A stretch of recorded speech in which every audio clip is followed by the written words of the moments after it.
kick that funky music, Murph. Raiders! It's Raiders Fan Radio, a podcast by Raiders fans for Raiders fans who are the only fans that matter. That's right, Murph. We forgot to count down our Audacity. Oh, I wasn't even recording either.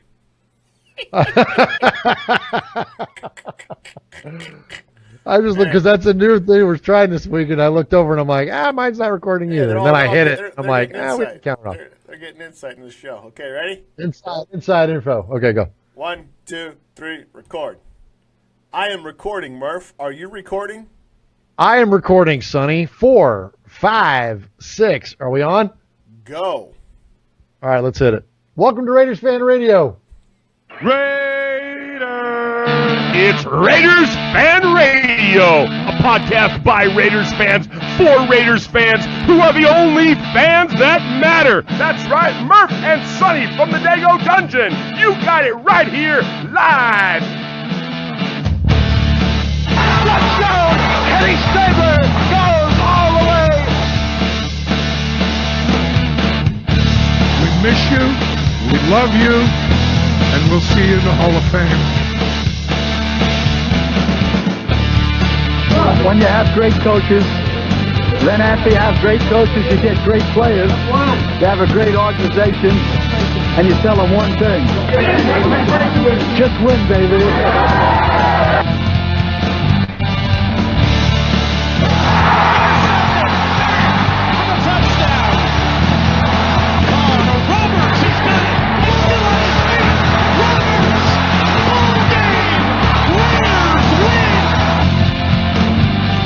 Well, I love this team. I think this team can win.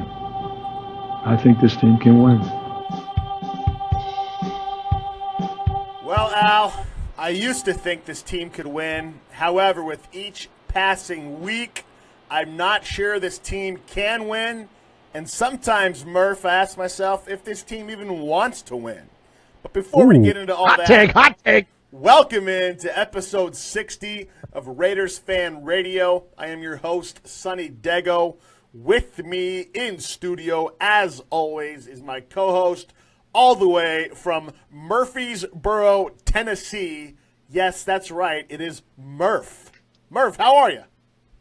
I'm doing fantastic. I'm pointing at the helmet of Murfreesboro's own Blue Raiders. That's right, not the Raiders of Oakland, but the Blue Raiders of Murfreesboro, Tennessee, my alma mater, and proud of it, man, proud of it. So, but anyways, I digress. Sonny, it's a beautiful day here in the Dago Dungeon South.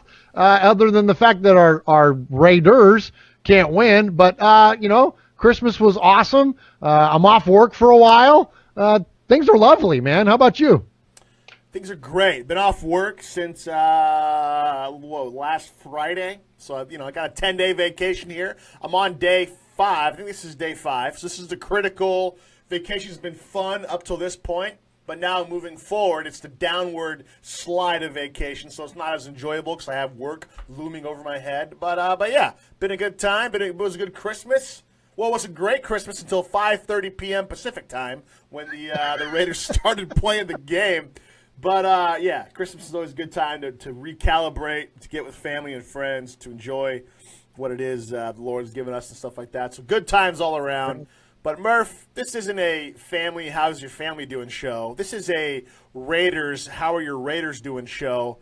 And, Murph, they're not doing too good. But let's hold off a bit before we go on the rants here.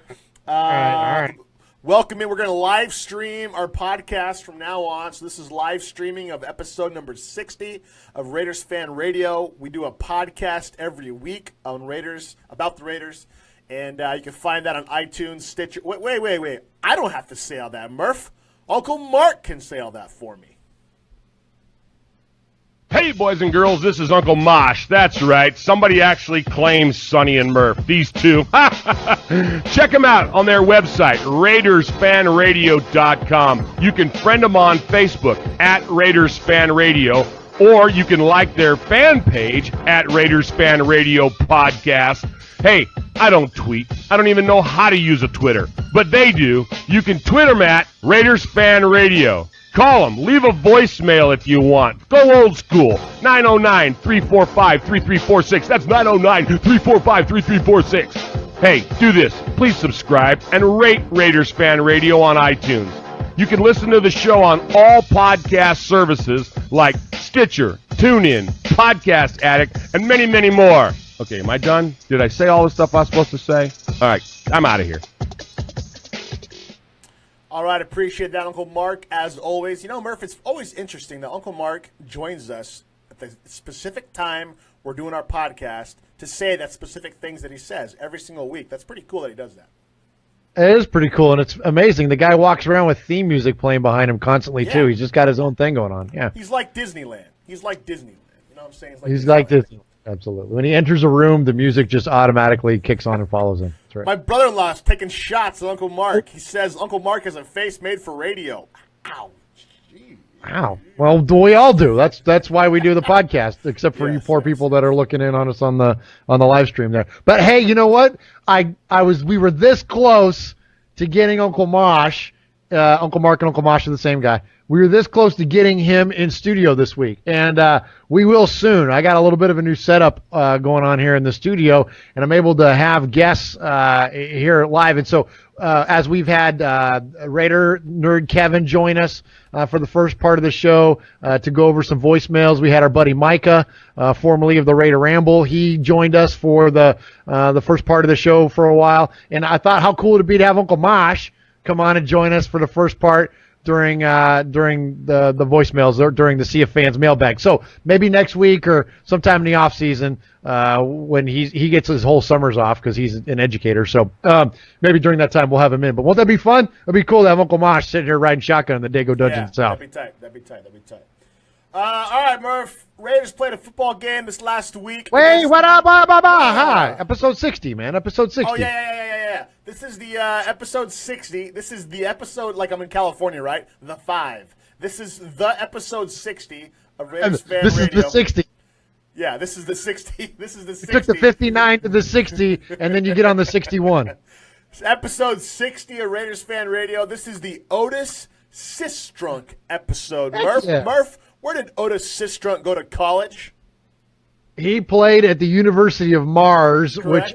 which is one of my favorite little what do you call it? Raider idiosyncrasies, whatever you call that. Just little fun facts that yes, Otis Sistrunk never went to college. He went into the Marine Corps right after high school, and during a television broadcast, it came up on the screen U.S. Mars as abbreviated for Marines, and I forget who the announcer was at the time. It was like Don Meredith or somebody like that.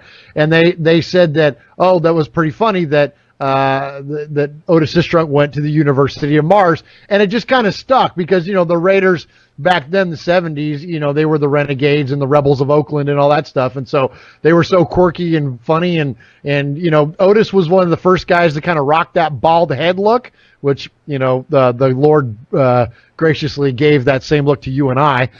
Big fan. But Big fan of that look. Yeah. Big fan. Yeah. But so Otis, he had the bald head back then, and which it wasn't real common.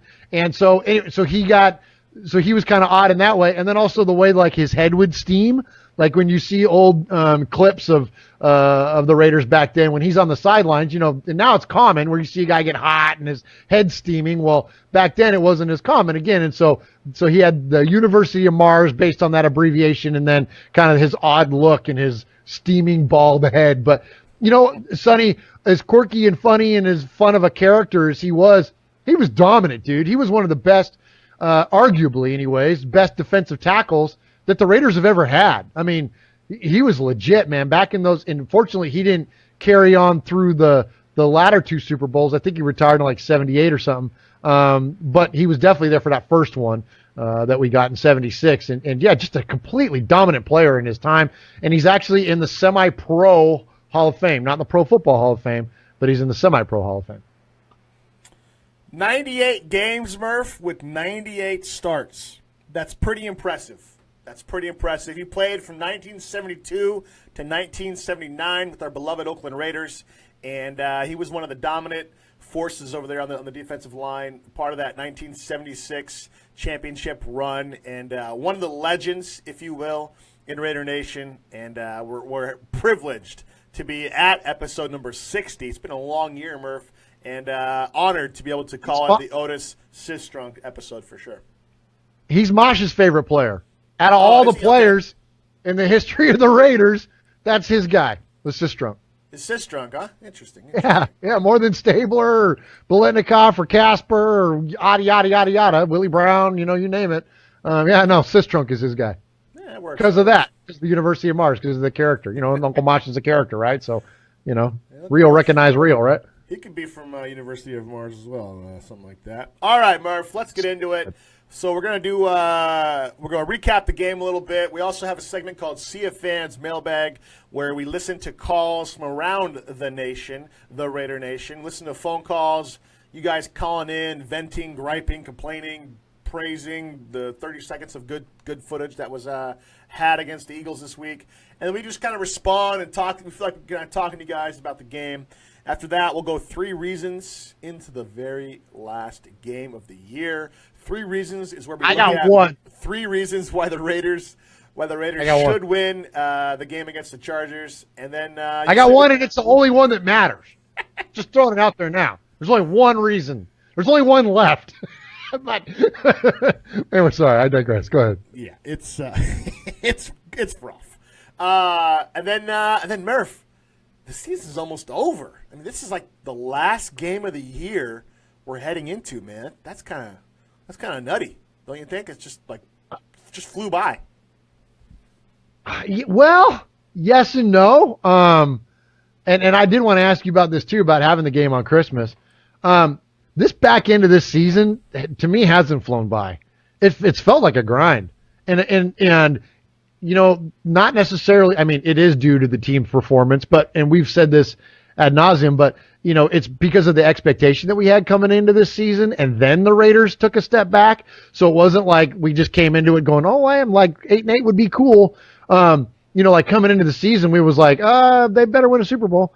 And so because we've been so let down, and it feels like the whole back half of these last 7 and now going to be 8 games, it's felt like a grind. This is the first time that I can remember, certainly in my adult life, I can remember feeling like I'm kind of ready for this one to be over. Like, and look, I love watching the Raiders, and I don't care how bad they are, I will still love watching every snap that I can, but I just kind of am ready for this one. It's like we've known it's been over. I think deep down, we've kind of known that this has been over for a while, and so now we're going to finally take old Yeller out back, and you know what I mean, and put him out of his misery. And I'm just ready to move on. I'm just ready to let's get back to the positive growth of this team, because it's just like every freaking week, man, we're just like complaining. And so, anyways, but before even more outside of that, I want to ask you about having a game on Christmas Day. If it were earlier in the day, I felt like I wouldn't have gotten, no way I would have had a chance to really watch it at all. And when the games fall on like Thanksgiving or a Christmas Eve, even last year, like we were at church service with kind of Christmas is over. Not over, but like, you have Christmas morning with the kids, you go and you visit your family, you kind of do all that. And then by the time you get to Monday Night Football, like everything's kind of wound down and you got time to sit down and watch the football game. Is that what you felt? I mean, I was a little late. I was like 30 minutes behind that I thankfully had it recorded and I could just kind of catch up to it. But outside of that, I mean, I had time to sit and actually watch the game. How about you? Yeah, because Christmas is always basically everything's closed. You're not doing anything. I planned on watching the game as soon as I knew what time it was going to be on and stuff like that. I think it kind of sucked to a certain degree that it was on Christmas, because like Christmas to me is, you sit around with the family, you don't do a lot, you just kind of relax, open presents, pass out, wake up, eat some more, and all that kind of stuff. So Christmas is always kind of a laid back kind of thing. To have football, there's always like basketball. I think LeBron, I think Cleveland's the Warriors the last few years on Christmas. So, but to have football was kind of different. It was kind of a cool new flavor, and especially to have it be the Raiders. But then it was like, well, great. Now the Raiders are going to ruin my Christmas. If you remember last year when Carr got hurt against the Colts, that was on Christmas Eve. So last year, we're 12-3 at that point, and we play the Colts and we end up beating the Colts, but losing Carr. So last year, Christmas Eve was ruined. And then this year, I don't know if Christmas was ruined because we already kind of knew what to expect, and we knew that this team wasn't really going to do much for the remaining 2 games and playoffs and all that stuff. So, it wasn't like they ruined Christmas, but it was kind of like a sour way to end a good day. It was like if the Raiders were on top right now and doing great, it would have been cool. It would have been neat to watch them on Christmas. But when I was watching the game with my wife, I was just like, oh yeah, here's the Raiders. And so yeah, I was wondering that earlier. Like, are we happy that the season is almost over, or are we still so in love with this team that we want to watch them forever? But kind of where I'm at, Murph, now is I have to stop having hope because every time I have hope in this team, it just gets let down. It's like you're a 16-year-old kid. You're wanting to date that girl, and she strings you along, keeps you in the friend zone, and never wants to go out with you. That the Raiders have kept us in the friend zone. I don't know, Sonny. I never had that problem. Go ahead. I had it once. The Raiders have kept us in the friend zone for forever, right? Yeah. For forever. And here we are. My whole entire room is decorated as the Raiders. The other day I went to grab a hat, and I told my wife, I was like, I don't have a hat that's not the Raiders, I am so engulfed with this team and the franchise and the players of yesteryear, and yet what do they ever do for you?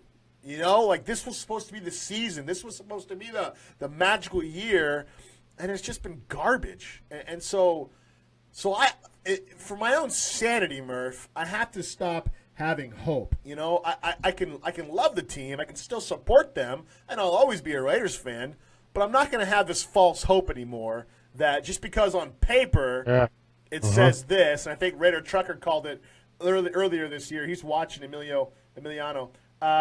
He called the Raiders the paper champs, and they were the paper champs. They were the paper champs coming into this year.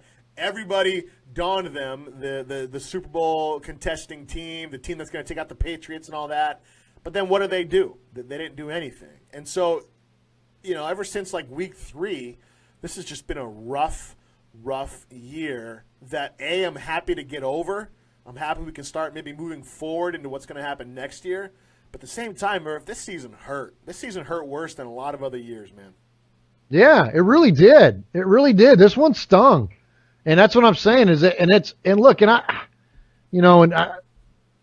make no mistake about it, man. I mean, there's there's a lot of big Raider fans in the world, and we're 2 of them. And so that will never change. And don't mistake my, our displeasure for lack of caring or lack of love or lack of interest, exactly. Whatever.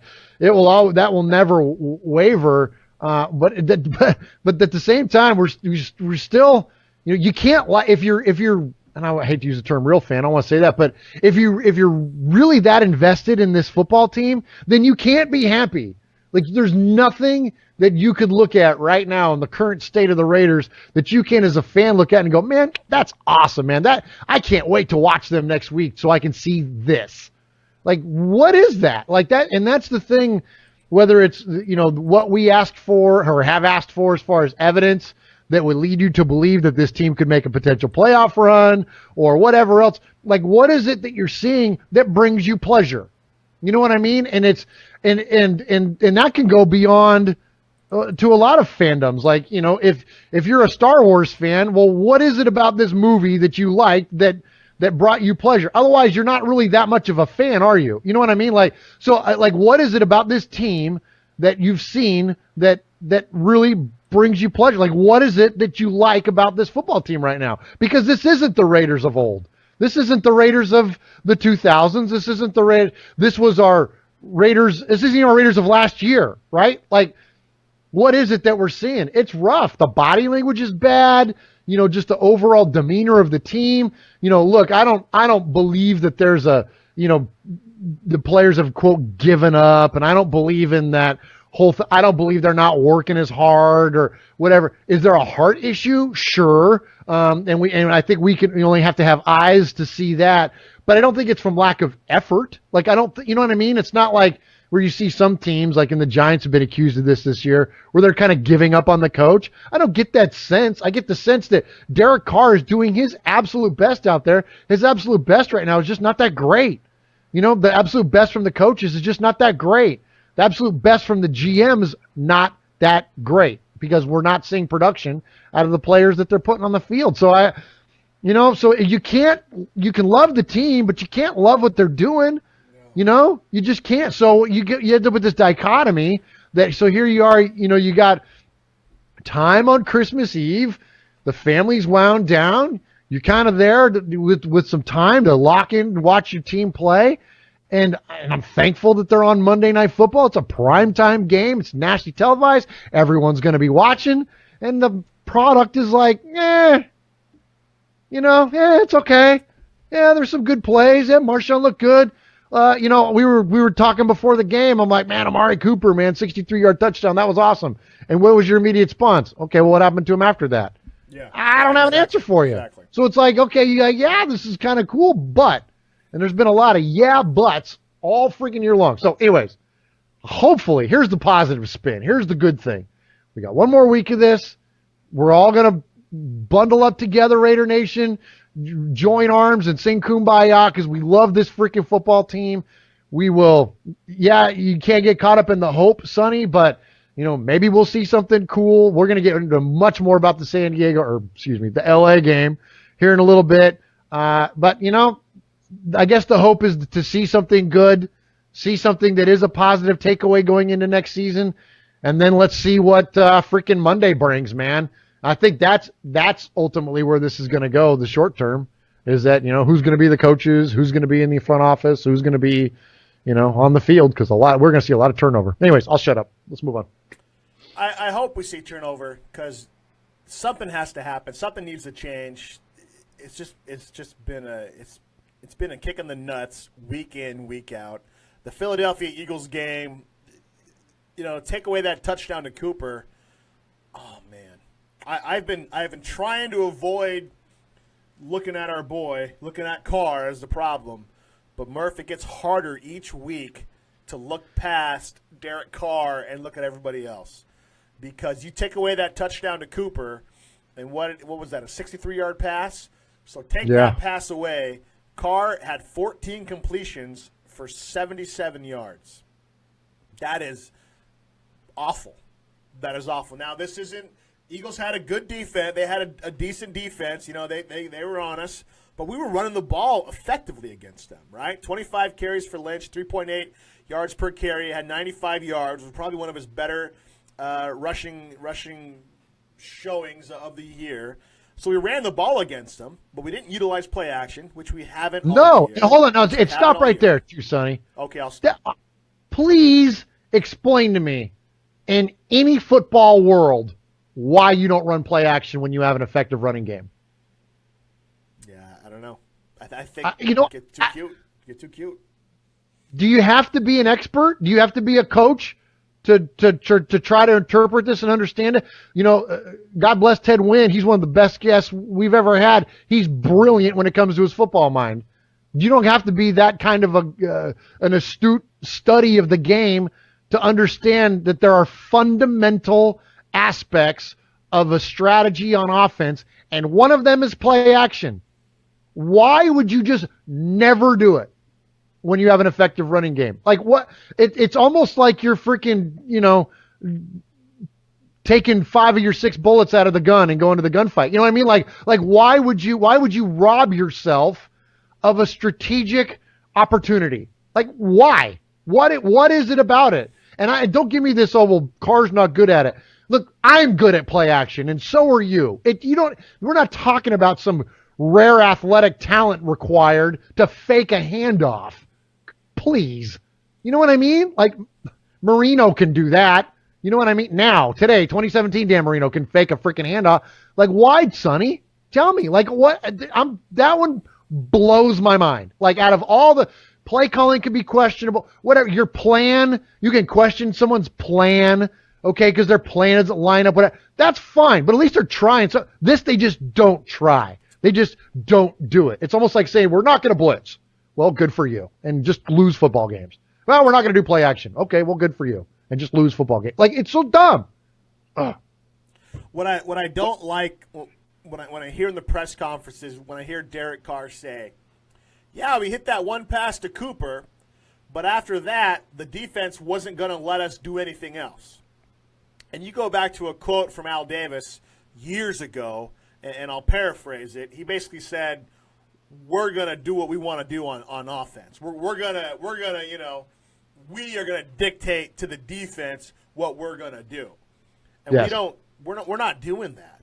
And that play that Cooper scored a touchdown on, well, Murph, against the Giants, I think a week before the Giants played the Eagles, the Giants hit on that 2 or 3 times. So the one bright spot Downing had where he was jumping all over the sidelines and hooting and hollering, it wasn't even his play. He stole it. He stole that from the week before, right? So it was like – And Coop almost fell down, too. Downing did almost nothing fell original. Down on that one. Downing did nothing original with that. And here, you know, for Downing. Yeah, well, then where's the adjustments after? Well, they weren't going to let us do. You ever heard Bill Belichick or Tom Brady or Ben Roethlisberger or anybody of them guys say, oh, yeah, well, they took away the one thing we were going to do, and after that, yeah, they weren't going to give us anything. BS, man. Those guys go and they take it. You want something offensive? How many weeks in a row? Take it. How many weeks in a row have you heard Derek Carr get up there and state that narrative? Well, they took that away from us. Well, they weren't going to let us do that. Well, they weren't going to let us throw the deep ball. Like, come on, man. Are you serious? If they take away the deep ball, hit them on drag routes, hit them on intermediates, suck the defense up, and then go back over the top. You know, like it's just it's chess, and it seems like once the defense, like once they adjust to what the Raiders were initially doing, the Raiders never had a counter to the defense's counter. It was like the Raiders had a game plan. The defense came out, figured it out, made their adjustment, and then the Raiders never made another adjustment. It was like they said, oh, dang it, they figured us out. I guess we're not going to do anything. And maybe you chalk that up to Downing's first year. Maybe you chalk that up to Derek Carr being skittish, not looking normal after the injuries. I don't know what you chalk it up to, but it hasn't made for a very good year. And quite frankly, Murph, the only bright spot out of this year, and maybe we'll save the year in review till next week, is Pagano. The defense has looked amazing under Pagano. And Sean Smith has looked amazing under Your Pagano. guy. Bruce Irvin has looked amazing under Pagano. And so maybe that's the only bright spot is that we got rid of Norton and kept in Pagano. Now, Murph, let's play what if. What if Dude, look at Ward and Calhoun. Yeah, Those guys exactly. came off the freaking milk cartons and are like having, like we actually see them and have a stat line. Like, holy cow. Like, this was Jihad Ward, man. People were like ready to like send him out of town. And now the guy's getting sacks because they're actually doing some creative on defense. Who'd have thunk it? What if we had kept Musgrave and they had Pagano? I mean, that would be a team. That would be a team. Did you see the stat, something about like the last 9 offensive drives for the Raiders have resulted in like 41 yards and 3 interceptions or something stupid like that? No, I didn't see that. Like, it's ridiculous. I don't know what the number was. It would save the tweets. But it's something like that where they're just completely inept. They're just complete, and it's because they're not adjusting to like exactly what you're saying. There's just no thought. There's no innovation. There's no strategy to it. And so I'm with you. Yeah, if we'd have had Pagano and freaking Bill Musgrave, like, I mean, now look, you know, and again, let's not get blind in our hindsight. Nobody was, you know, rallying the troops because Bill Musgrave wasn't coming back. You know, we have but to. Maybe we need to ask ourselves why. He had the number 6 offense in the NFL. Why were we not pissed off that when they fired Musgrave? I don't know.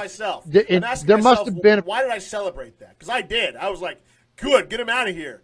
We had the number 6 offense in the NFL. Why were we happy about that? There must have been something going on. Well, we as fans, because of the, you know, then we thought it was a lack of innovation on offense with all the screenplays and all that. And then Todd Downing came along and said, hold my beer. And he, you know, proceeded to set records on the amount of screenplays and dump offs and all that stuff. But, you know, so I think that's why, is that we saw the explosiveness of the Raiders offense last year. And even with that felt that the coaches could have done more to take advantage of those of the talent and those opportunities. That's the fans. Now, inside the walls of Alameda, I got to think there's a personality conflict. There was something there that was whether that was between Jack and Bill or Derek and Bill or whatever. There was something that was in the building that created conflict, and with Downing sitting there waiting in the wings, and with the idea that, hey, look, I can take what's already existing and then build on it, it seemed like a no-brainer. And heck, and then to go back again to us as fans, we were in on it because we thought, okay, well, this guy's not going to do a lot different. And that's why it wasn't that big of a deal. That's why, again, no one was screaming from the rooftops when Musgrave was let go, because the messaging to the fans was, I'm not going to make a bunch of wholesale changes. I'm going to take what we already did, and I'm going to build on that and make tweaks to that. That's what we were told. So we're like, great. So here's the guy that's going to take all this explosion that we have on offense, and then do some other innovative things with it, which could not be further from the truth. It could not be further from the truth. Instead, we went completely the opposite direction. We got more conservative. We got more tight.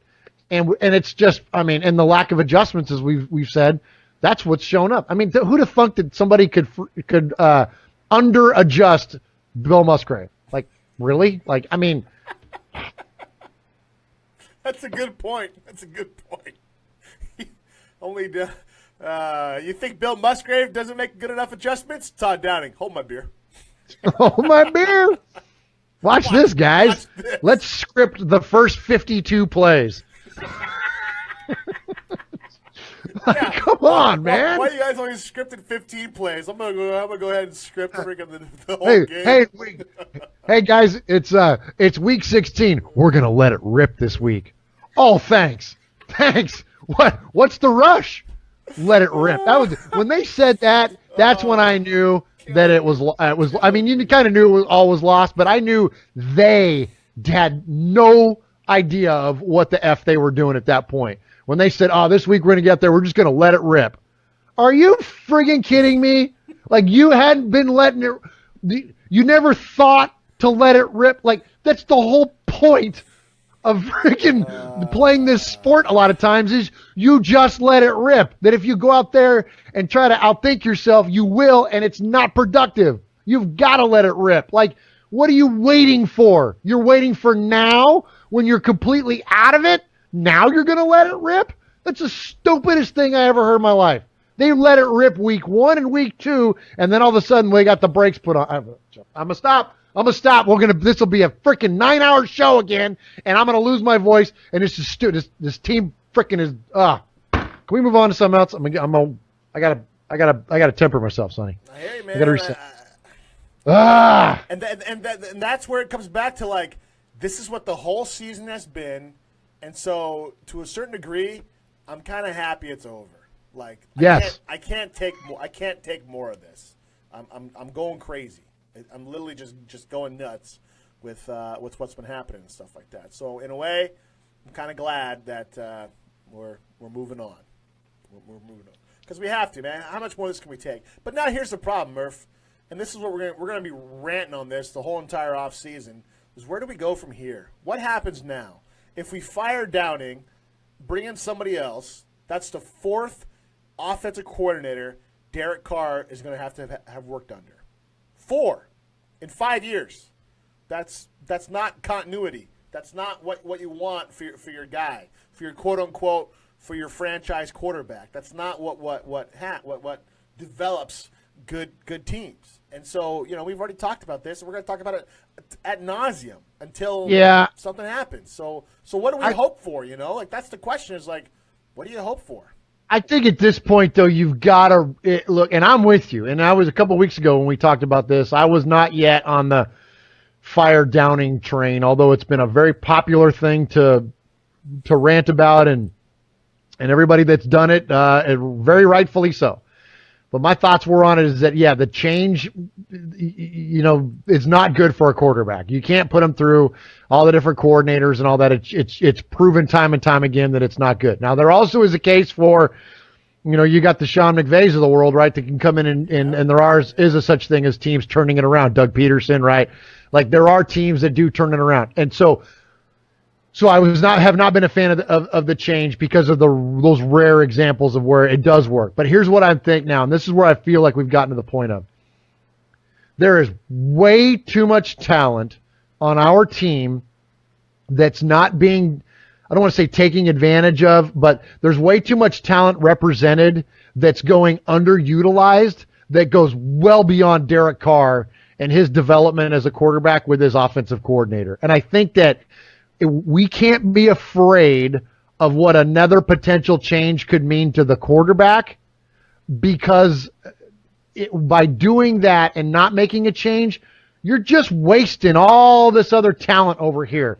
Crabtree's not getting any younger. Cook's not getting any younger. Hudson's not getting any younger. Penn, Osame, these guys aren't old yet, but they're not going to be around for that much longer. So this is a win now football team. And so I think that we've got to be less skeptical or afraid of the change and what that might do to Carr, and more afraid of what's another year with this guy going to look like to all the other guys that are on the field.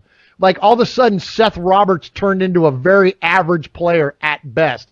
Cordero Patterson is not what he has shown signs that he could be. Cook, right? Like look at all the guys. Crabtree, are the drops Todd Downing's fault? No, not by any means, and I wouldn't pretend to pin that on him.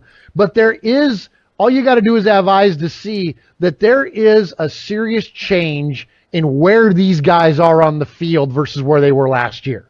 That I know is different because they're not they're not in the same positions, and so does them not being in positions they're used to or comfortable with, does that create uncertainty and create inconsistency in their ball catching? I don't know. I don't know. That's, you could probably debate that one endlessly, but I do know this is that it's different. And I know that last year when it wasn't different, other things were working and now they're not. So I'm not afraid of the change now at this point with the offensive coordinator. I'll be surprised if he makes it past Monday. I think that Jack is going to be tied in because of his contract, and I think that I'm still, I don't want to say I'm sold on JDR, but I don't think he's so bad that with some so more, bad? Huh? You don't think Del Rio is so bad? No, I mean I don't like his messaging. I don't care for him in pressers and stuff. But here's what I do know is that head coaches. Look, unless you're the rarity of like a Bill Belichick, your head coach, they are management.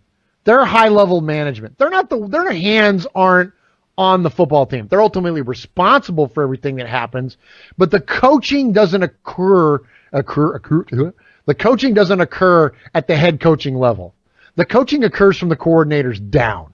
And as long as you got the coordinators down and you got a guy that can manage the overall of the team, which I think Jack can do fine. I don't, you know what I mean? Like Jack's not calling plays. Jack's not running practices. Jack's not doing any of that kind of stuff. Jack's managing a clock on game day.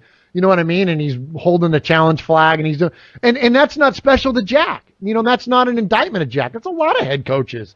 A lot of head coaches aren't calling plays and they're not heavily invested into the ongoing management of the game and the coaching that's going on. That's not what their job is. So I think you got to have effective coordinators underneath the head coach and then down, your staff down. Those are the guys that got their hands on these players. That's why you can make a change like to a John Pagano, and all of a sudden you see things different. Now, if you change head coaches, when we changed to Tony Sparano, here you go. We fired Dennis Allen and changed to Tony Sparano. Was there drastic, wide-sweeping changes to the team? No, nothing changed. Nothing changed. He buried a football. Yeah, right. So, but I mean, outside of that, nothing dramatic changes. But you change a coordinator, and look what happens. So, so Jack, I think, is fine, at least for another year. But I think you got to have a change of coordinators. I think Pagano stays. I don't think he's done anything to cost himself the job. Nor I don't think there's anybody out there that's in line that's going to be able to step in and do a better job. Based on the amount of talent that we have on defense. But offensively, I think there's a guy on the staff right now that could do a better job. I've been saying Mike Tice for 8 weeks now, and I still believe that. I still believe Mike Tice is a quality coordinator in the league, and he's got the results to prove it. He had when he was the coordinator of the Bears, that team had not nearly as much talent as our Raiders do right now. I mean, they had some great players. We talked about Brandon Marshall and Jay Cutler back then and all that. I mean, those were some good players, but they weren't what they are now. Matt Forte was great back then, but they're not what the Raiders are now. So I don't know. But we'll see. Let's get to the calls, man. I think people are probably getting tired of hearing from us. Hold on. So there's some good stuff going on in the chat. Okay, all right. Let's talk about the chat. Obviously, it's a Carr's fault. It's JDR, Downing, all that kind of stuff. A guy in there named Thomas writes that it's fear that Carr is the problem. He's now Thomas doesn't say this, but he's basically saying it's fear. I'm asking him if he got over his injuries. Now Thomas is a coach at the high school level. Coaches, what does he say? He coaches here, quarterbacks and offensive coordinator position, basically.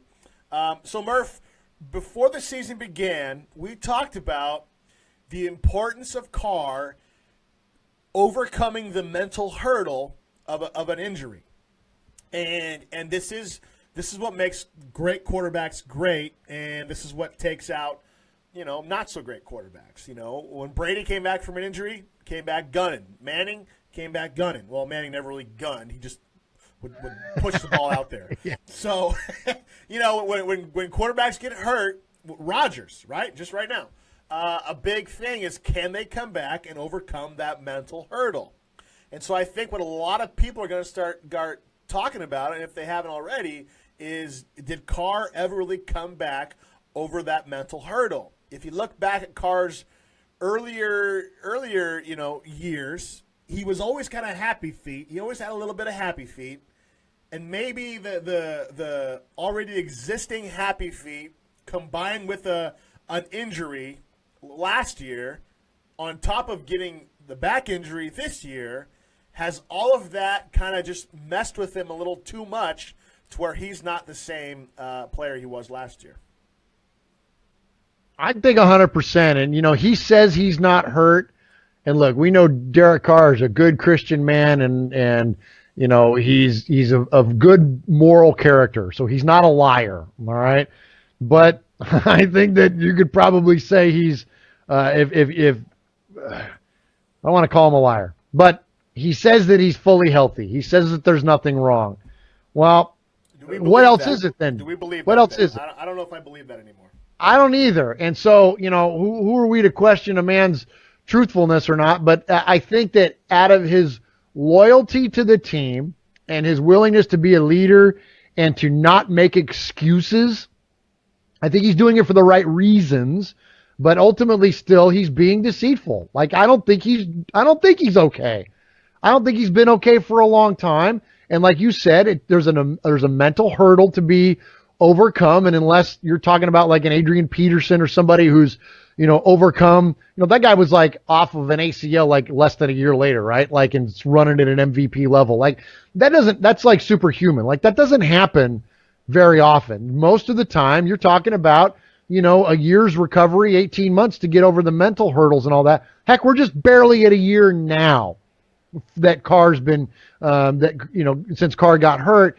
And so I think that, and then I think the back injury, when you hear about this transverse process fracture, and whether you listen to Tony Romo or any other guys that have had that injury, and you hear about it's a majorly painful injury. It's like, you can't walk. Like, it's just an incredibly painful injury. So even if you're toughing it out and powering through it, there's still in the back of your mind, you don't want to get hit. And if you're forcing your body to play through pain, it may or may not, and a lot of times not, respond the way that it's used to responding when you're fully healthy. So with all those things going, because what else is it? You know what I mean? Like, now we saw Carr get out and run a little bit, in the Dallas game, and, of course, obviously diving for the end zone. And that was a little bit more vintage Derek Carr to the Carr you're talking about from over the past couple of years. And, those happy feet a lot of times, though, are good, like that escapability and that movement in and out of the pocket and all that. It's almost Aaron Rodgers-like when we see him do at times. So those are good things when he's when his fundamentals are sound and he you know what I mean? Like those are good, but we're not seeing a lot of how much of that Derek Carr have we seen this year? We've seen glimpses, and we've seen it for quarters. We've not seen it for games, game in, game out, like we did last year and for years prior. So, I got to think, Sonny. I think we would be so naive to think that there's not something going on with that. And we may never know. He may never say it. And I don't think he will.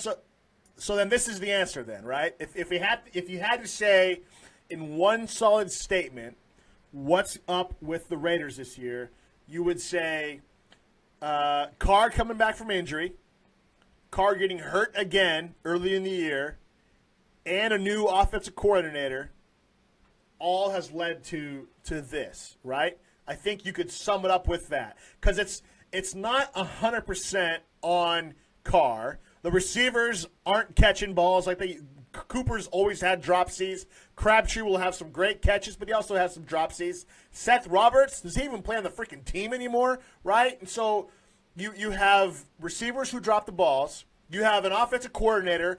It's his first-time gig. We said a couple weeks ago it's like giving a Ferrari to a 13-year-old. So you have an offensive coordinator who's not NFL savvy enough to call games, and you have Carr coming back from injury. There was really nothing there to solidify confidence, if you will, right? Last year with Musgrave, at least he was a savvy veteran coordinator who knew how to work with Carr and his issues, right? Maybe Downing just doesn't know that yet, and maybe this isn't a knock on Downing. It's just inexperience, right? If you've worked at a job for 5 years, and you look at yourself year one, you're a different guy, and maybe Downing in 5-10 years is going to be great, but first year it's not been good.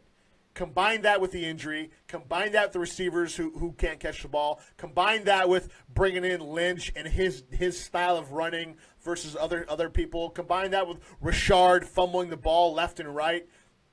I think that's the issue. Is it's not all one thing.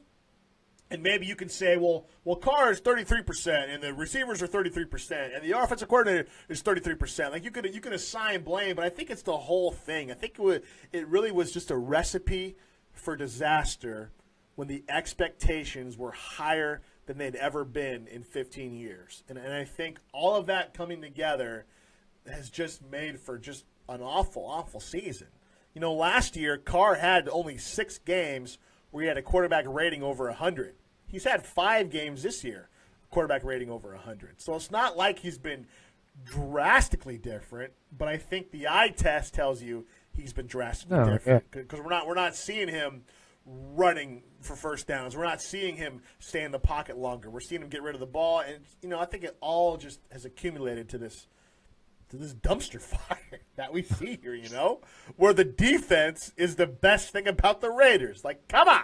What the heck's going on? Unbelievable. Can you imagine this defense playing at the level they are now on last year's team? Like, I mean, woo. Like that, I mean, because look, they're I don't know. This is not the 85 Bears. I get it.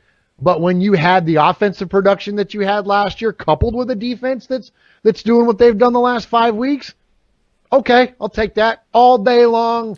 Every year. All day long.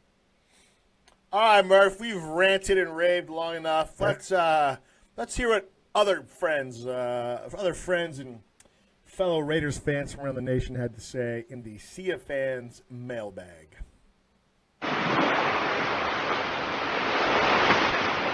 There he is, baiting, looking. He's under the gun.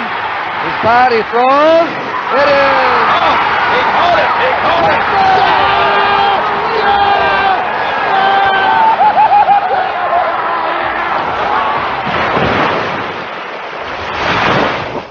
Sonny, this week on the Sea of Fans mailbag, we of course are going to hear from some of our good friends, already made men here in the Dago Dungeon on Raiders Fan Radio, and some new callers as well. But before we get started, our first call that I'm going to play. This, Sonny, kind of goes beyond the game. So we've talked ad nauseum just here about the game, and we're going to get into more game. And this is not to take away anything of what the other callers' topics have been and call in about. We had a call this week, man. It just blew me away, and it actually went over the Google Voice time limit of 3 minutes. And thankfully, this gentleman called back and finished off kind of his statement. And so I edited them together. So we have about a 4-minute call. 4 minutes. So sit back and enjoy it. But Raider Nation, I'm telling you, this this might be the best call we've ever had on the show. It's certainly at times tugs on the heartstrings a little bit, man. And it's all about the fandom of the Oakland Raiders for us is only defined by our passion or your passion for this football team. The whole idea of real or true or this or that or whatever, none of that stuff matters to us. All we care about is that are you passionate about the Oakland Raiders, and that's the only thing that defines you. It doesn't matter what it is that you do with your fandom. Doesn't matter if you host a podcast like we do or you write music or dress up on game day or whatever. What is it that you do with your fandom? Like, that's all that counts. And so this guy and this caller and what he represents and the few stories that he tells, Sonny, I don't know if it gets any better, man. This was legit. So we'll thank him afterwards here, but we're going to go to our friendly neighborhood Raider man. Yeah, go Raiders, baby. I had to call in, man. First time. It's your friendly neighborhood Raider man. I'm calling in from Richmond, California. And I got to make this known, man. You know, there's a lot going on these holiday times, especially during the Christmas season. It starts, of course, during the Thanksgiving season.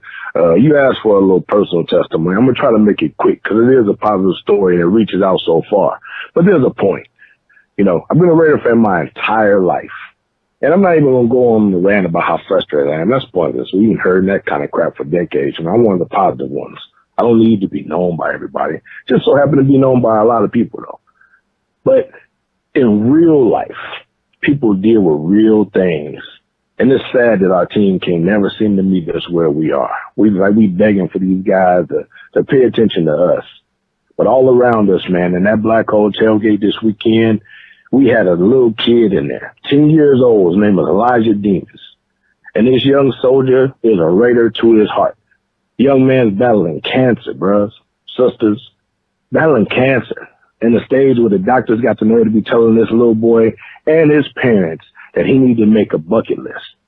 On his bucket list, this young soldier put he want to go to the Raider game, and he want to go to the tailgate, and he want to meet all of the Raiders that's willing to meet him.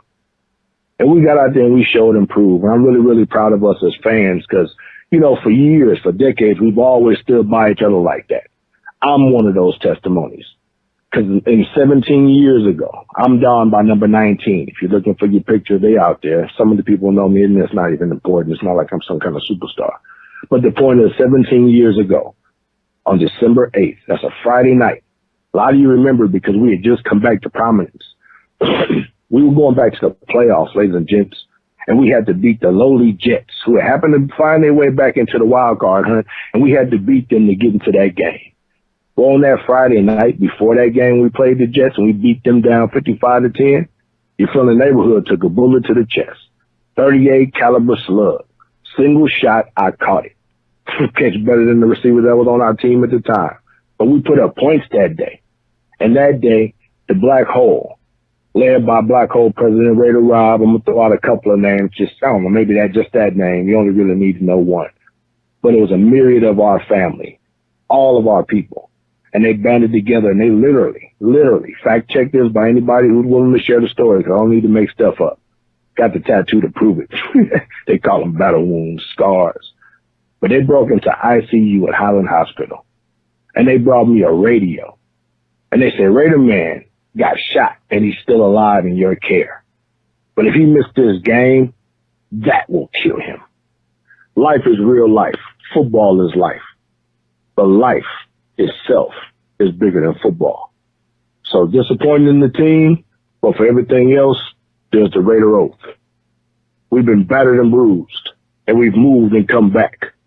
but our colors don't change. We're silver and black. Our commitments to excellence starts up every year, and no powers on earth would drown out our cheer.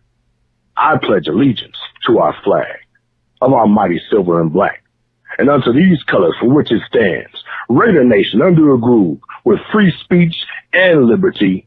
Remember the tools. He who has ears, let him hear. I hereby declare I am a Raider fan. If you know it, say it with me. I am a Raider fan. God, I wish they'd catch up to us. But even if they can't and they decide they do want to go to Vegas, I hope to whom somebody that means something, remember this. You'll miss my voice way more than I miss your presence, especially if you're losing. Watch how you treat us. We are your lifeblood. Raider Nation for life. See when I'm looking at you.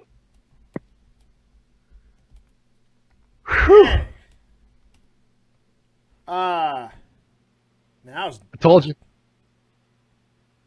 That was legit. Is that amazing or what?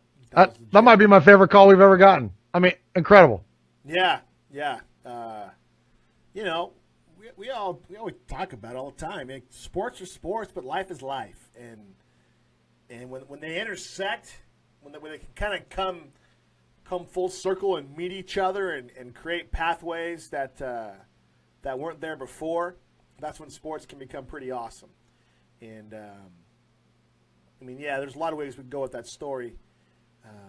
Appreciate you calling in, friendly neighborhood Raider man. You know, he put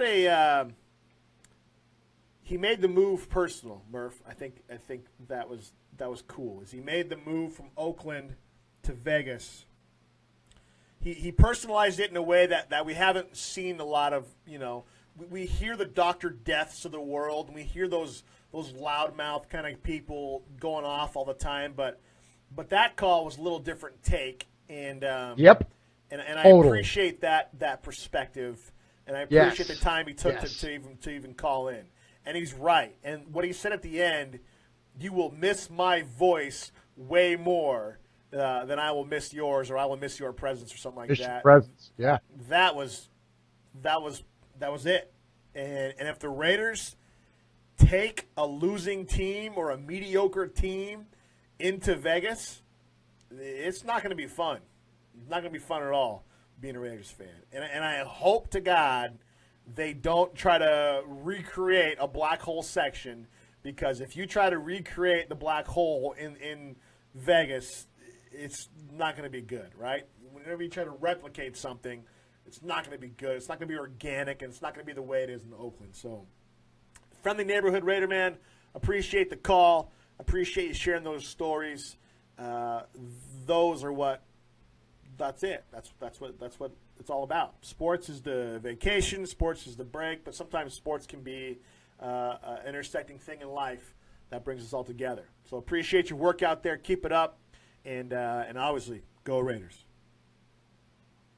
Yeah, I'd like to couple quick things. First off, to Elijah, a young man battling cancer. You know, you got all the prayers up from Raiders Fan Radio, and we're with you, and we're thinking of you, and stay strong, and to your family, and stay strong, and keep your head up. And I love that not only were you able to make it out there to the game, but that you were embraced by Raider Nation and by the fans of the Black Hole. And I hope you had a great day out there at the game. You know, and even though the games aren't turning out the way that we want them to, the fact that we can all still celebrate as Raider Nation, you know, and as disappointing as it will be to not have it in Oakland, is that it will be a new thing when it gets to Vegas. But the fact that we all still do that together, and that you all rallied around this young man and uplifted him, that to me is, I mean, that's what it's all about. I mean, that's the Lord's work right there, man. Like, you can't do anything better than that, than loving on a kid, and, you know, especially one that's got challenges like that. So bravo to you all for that. Second thing I'd like to shout out is that he mentions Raider Rob. Raider Rob is a long-standing member of the Black Hole there in Oakland, and you know, props due. He started a local internet radio show back in the day called Raider Fan Radio. So Now it didn't. Our shows didn't have anything to do with one another, and we know Rob. We've talked to him on email and stuff before, and so we're well aware of him, and he of us, and everything's cool there. But I do want to shout him out though, man. That look, this guy started a thing back in the day called Raider Fan Radio, and it was, again, that was his own thing, and it was separate, but still, I mean, he was one of the first guys to think of that. So all the props to him for doing that. And then the last thing I want to say is, dude, how freaking Raider is it that Raider Man's friends broke into the hospital and brought him a radio so he could hear the game? That's up there with Jose Hernandez sneaking a Raider flag into space. Like the fact that we broke into a hospital so this man could hear his beloved Oakland Raiders play against the Jets, and I remember that game well when we knocked them off to make our playoff appearance. That's amazing. Those kinds of stories are amazing. I love the call. Please call us back again. And to all you all out there representing the Black Hole and Raider Nation there in Oakland, and that sentiment and the way that message was packaged, that is what resonates with us. Like Sonny said, I don't want to pin it on one particular individual or not, but the overall whiny structure that's been thrown out there, the complaining, the boo-hoo, the woe is us of some, online personalities, that's not what it's all about. No. This is what it's all about. This message from Raider Man, that's what it's all about. And you feel it.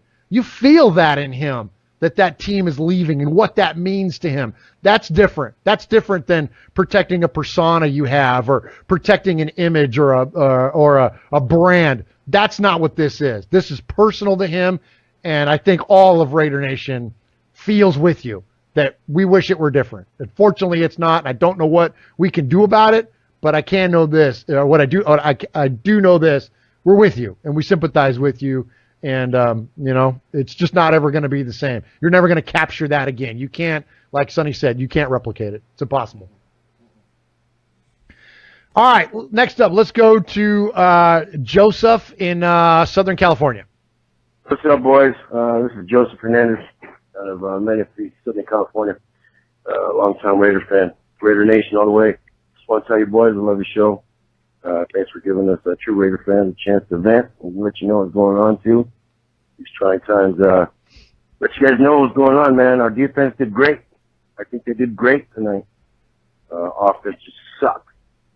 And I'm really getting tired of defending Carr. I love the guy. I think he's a great leader, but he has no confidence in himself. Coaches don't have any confidence in what they're doing. They look like they're happy and calling these sucky plays, and plays that aren't going for anywhere. We're going nowhere fast. So I think Carter's happy feet and Captain check down and scary ass is really costing us. And I don't know what to do now, man. So, all right. Well, I appreciate everything you guys do out there for us, Raider Nation. Raider Nation is strong, but we're hurting, man. I don't like to think that last season was just a fluke, but I don't know what's going on. I don't know what to call it now. So, thanks, boys. Have a great one, Raider Nation. Appreciate the call, Joseph, out of Southern California there.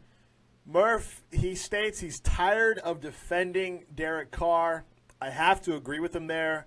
I've seen over the last 3 or 4 weeks, especially after the Dallas game, people started turning on Carr, man, quickly. And after this last game against the Eagles, it didn't stop. But he nailed it. Carr has no confidence, and the coaches have no confidence.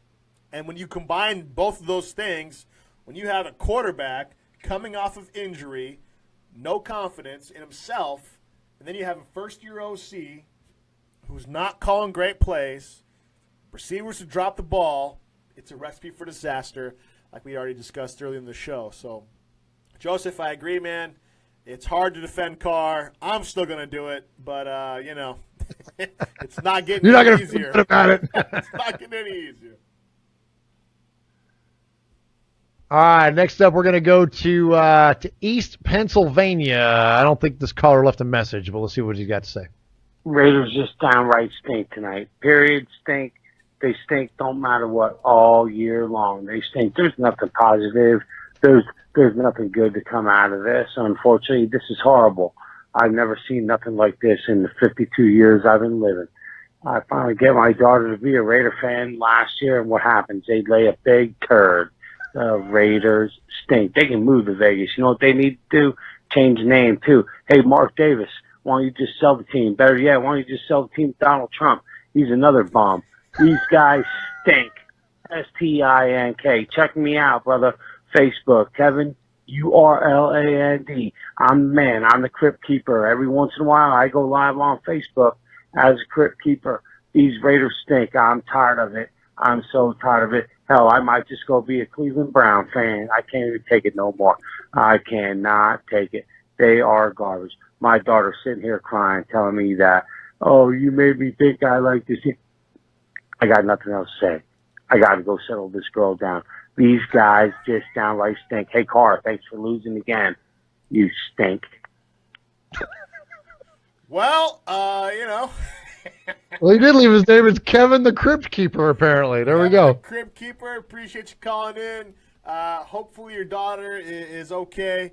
Remember that show from back in the day, Tales from the Crypt, with the Crypt Keeper and stuff? Of course, yeah. I would disagree. I would agree to a certain degree, but I'm going to disagree to a certain degree. The positive this year is Pagano, is the change from Norton going to Pagano. Our defense over the last 5 games since Pagano came in, I mean, you look at the numbers, Murph. I don't have them off the top of my hand right here.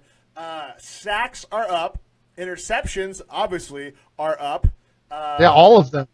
They're up 500% or whatever that. Like we have 5, we had none. So yeah, they're up. The opponents we're playing aren't moving the ball as well. So you know, things are looking better. Now, I'm not going to jump on his wagon to 100% because, you know, Emiliano Raider Trucker asks, do we have Raider Fan Radio shirts in size 3X? Murph, do we have shirts 3X? Oh, for Emiliano. I got a 2X one. I think we can special order one. Emiliano, message us on Facebook. We'll get you one. Message us on Facebook. Anyway. I thought he was asking you. Nah. No, I fit in a 1X comfortably. But you wear a double medium. Double medium. So Pagano, you know, we haven't faced really, you know, we faced the Cowboys without Zeke, we faced the Eagles without Carson, we faced the Broncos without their starting quarterback and a brand new OC. So, you know, he's had some easier games in there. I'm interested to see what he does against the Chargers, a team that he knows well, and a team that has a reason to play. The Chargers are possible in the playoffs if they win and a couple other teams lose and win. You know how that goes, right? But the Chargers have to win in order to make the playoffs. So the Chargers are going to come into this game. They're already doing great. I mean, much as we hate them, they're doing great, right? You can't knock them right now, right? So they're doing great. Now this is going to be the test of how John Pagano really is. It's a team that he knows well. And he's had his time now. He's had 6 weeks to kind of get in the groove a little bit. Let's see if the Raiders can keep this up and pick off old Phillip and make some noise. If the Raiders come into San Diego and beat San Diego, I am all in on John Pagano, which is the only bright spot of this year, if you have to ask me. Yeah, I think so too. And you know, the contradiction of this year is that, you know, Kevin's message was they stink. I mean, he said that 800 times. And it's fair because they do, because, you know, we're not going to have a winning record. So you don't have a winning record, you tend to stink. But that said, I you know, you can't point at one single thing, but they're not when you have a franchise quarterback that can play at the level of Derek Carr and a defensive player of the year that could play at the level of Khalil Mack and the highest priced offensive line ever in the history of football and the production that we've seen out of them at times and a highly productive tight end. And like, when you look at what all they have, they really don't stink, but they're not playing well. That's what's got us all messed up, is that, you know, if we were looking at Shante Spencer and Carlos Rogers and like, if we were looking at players like that and go, those guys stink and those Raiders teams stunk. When Jamarcus Russell was our quarterback, or Andrew Walter, like they stunk. That was terrible. It didn't matter how good your coaching staff was. Doesn't matter. Like, this is a bad football team. But that's not what we have. We have a talented team, and they're not playing well. So it's this weird freaking thing that we're running into. So I don't know, man. It's been said it once, I said it 1,000 times, right? It's been a strange year. Okay, let's go up to Seahawk country, another underachiever this year, and let's hear what Red had to say. Wait, Yakima. Red is the underachiever, or the Seahawks are the underachiever? No, the Seahawks. No, Red does just fine. Sonny, Murph, Red up here in Yakima. Merry Christmas, huh? So much for that game. It's all mistakes. Mistakes. Defense played lights out, I thought. Bruce Irvin had a hell of a game. Reggie Nelson actually did something positive for once, but it ain't going to keep him a job. Richard needs to go. I mean, he's got butterfingers like no other. And Lynch, too, shit. Whoops. That was his first fumble in almost, I think, over 3 years or something like that. But defense was, I thought, played really good. You know, keep Pagano as DC, get rid of Todd Downing as OC, and go from there. Raider Nation. Appreciate the call, Red and Yakima, and I would agree. Merry Christmas. Merry Christmas.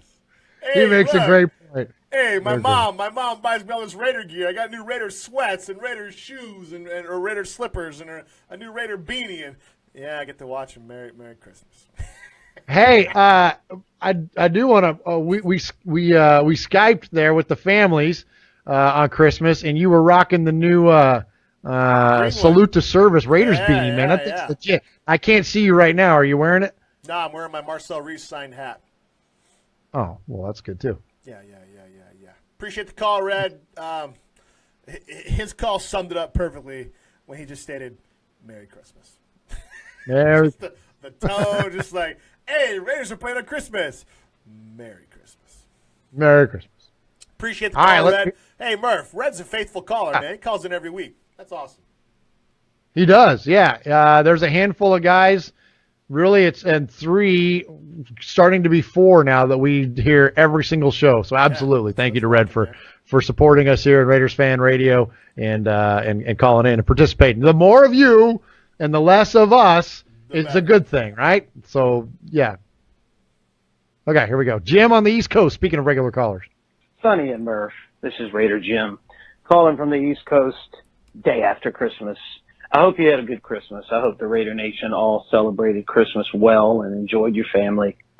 I did not enjoy the Raiders' loss, never do. I will say positively that the Raiders' defense looked very well, very good last night against a good team. Even though they had a backup quarterback, the Raiders put substantial pressure on Foles. They played well. Derek Carr, on the other hand, played terrible, as you saw. The interceptions and then the turnovers, the fumbles, Richard, Marshawn Lynch, in spite of a good game that he played, key fumble. You know, the Raiders still, to me, the problem is obvious, and that is the offensive coordinator. I know you could lay the blame at Carr's feet, but he's just not comfortable this year, and I can't help but look at last year to see how comfortable he was. And although he had the injury that might have something to do with it, I still lay the blame at the feet of Todd Downing. So we'll probably finish 6-10, as much as I wanted to be wrong about that. But we will continue to root for the Raiders. Go Raiders in 2018, right? Happy New Year to the Raider Nation. Thank y'all. Oh, I feel like a Cleveland Brown fan, Jim, when it's still the current season and you're already hopeful for the next season. But it's true. Appreciate the call, Raider Jim. I gotta agree. The defense is what's hot right now. Khalil Mack averaged 4.5 total pressures per game under Ken Norton Jr. in weeks 1 through 11. Under Pagano, he's averaged 6.2 pressures per game. Sean Smith ranks 8th in passer rating allowed among quarterbacks with 110-plus coverage snaps in the last 5 weeks. He's allowed a 36.3 quarterback passing percentage. With Ken Norton, he was 109th, allowing 120.8 passer rating, right? And then it goes on and on and on and on. This is all courtesy of Austin Gale, by the way, from Pro Football Focus on Twitter. Austin Gale _PFF was on the show several weeks ago. Danico Autry ranks 11th in the NFL in total pressures and tied for 13th in pass rush productivity. So he is stepping up, right? Like things are looking up in awesome. Defense. He's been one of the nicest surprises, I think, of the whole team, offense or defense. So listen to this. Listen to this. If Autry records one more pressure against the Chargers on Sunday, he'll have more pressures than any other Raiders interior defender had last season, and the most since he had 35 in 2015. Autry's killing it. So defense all across contract the board. year. I mean, and all of a sudden, Reggie Nelson isn't getting beat as much, and he's making plays. He almost had a pick six this last game against the Eagles. That might have won the game for us, right? And he also had another interception. So I'm telling you, as crappy as the season has been, there's hope in John Pagano. Let's hope he stays. Let's hope Del Rio doesn't get butthurt that Pagano's getting some attention and kicks him to the curb like he's done in 22 other coordinators in his time. Sounds to me like someone needs to do an in-depth analysis into Jack Del Rio's history with coordinators. First week off the season, we're going to do that. All right, let's go to Made Man Yayo. He's in Central New Jersey. Hey, Sonny and Murph, what's up, man? Yayo. And I hope you guys had a Merry Christmas. The rest of the nation had a safe and Merry Christmas, too. I went to the game last night, and I guess that loss pretty much just sums up our season, the way we lost. But Carr, I don't know what's up with Carr, man. I don't know if it's TD or sun in his head. He was looking like Kerry Collins out there for us. But I think I'm going to start a GoFundMe page for Mark Davis so we could get rid of JDR without hurting his pockets, I think that might be the only way we're going to get rid of him this year. Our defense is looking better. I don't know. Hope everything is well. And it's crazy. I think about it now. The Niners started 0-9, 0-8. They're going to finish probably with the same record as us. Think about that for a second. And be safe, guys. Take care. Appreciate the call, Yayo. Hope you had a good Christmas as well. Also to Raider Jim and everybody else who's called in. Hope you guys all had a good Christmas. Absolutely. Merry Christmas to all, first and foremost. The GoFundMe for Jack Del Rio, is that contract, Murph, gonna keep his job, do you think? Could he go 0-16 and still keep his job based on the contract or what? No, I don't think it's that far gone, but I don't think they're so bad. And again, for all the other reasons I already cited, I don't think that it's that far gone that it would override the financial penalty. You know what I mean? I think he's fine. So yeah, it plays a part of it, but you're not talking about, look, the team is a mess, and despite all the negative, bad things that we've talked about, it's still not the Cleveland Browns, right? Like, we're still not that much of a disaster. Like, yes, it's bad. Yes, things need to get fixed, but this is not dysfunction. It's just things aren't working, right? Like, it's not like he's doing this isn't Ben McAdoo. You know what I'm saying? Like, that was dysfunction. When you saw what happened with the Giants this year, that's straight up dysfunction. That's not what the Raiders are going through. They're just not playing well. They're just not producing on the field. So no, I think Del Rio, I don't want to say he's going to be saved by his contract, but I don't think it's going to, whether it's there or not, I don't think what the Raiders have their underachievement this year is not necessitating a firing of the head coach. I just don't see it. Now, if we got this all over again, another year, yeah, probably. But I don't think 1 year. I think that 12-4 bought him, at least 2 years, right? Yep, I agree. All right, let's see. So next up, we're going to go from Georgia, we're going to go from Central New Jersey down to Diego in Georgia. Hey, Sonny and Murph. This is Diego from Georgia again. Man, what a game, huh? You know, actually, you know, we kind of kept up with the mighty Eagles, but yeah, I mean, it just fell apart at the end. So, you know, the defense played really good. You know, although I think Reggie Nelson could have had 2 interceptions, but, you know, Reggie being Reggie doesn't know how to catch. Got a lot of pressure. Oh, man, sorry. Just kind of woke up, but got a lot of pressure. And glad we were early on the list of things to coverage. do. Yeah. You know, Nick Foles was not comfortable.